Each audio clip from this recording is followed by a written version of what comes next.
はい、今回は音質改善を試みようと思います。それでは開けていきます。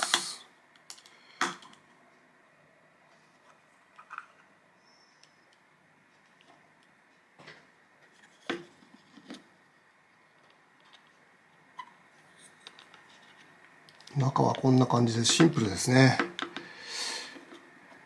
スピーカーは接着剤でついてます。接着剤を取ります。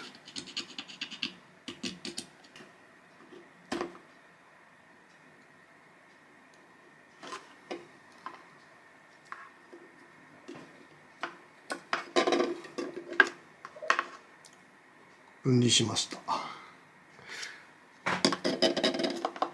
中はこんな感じです。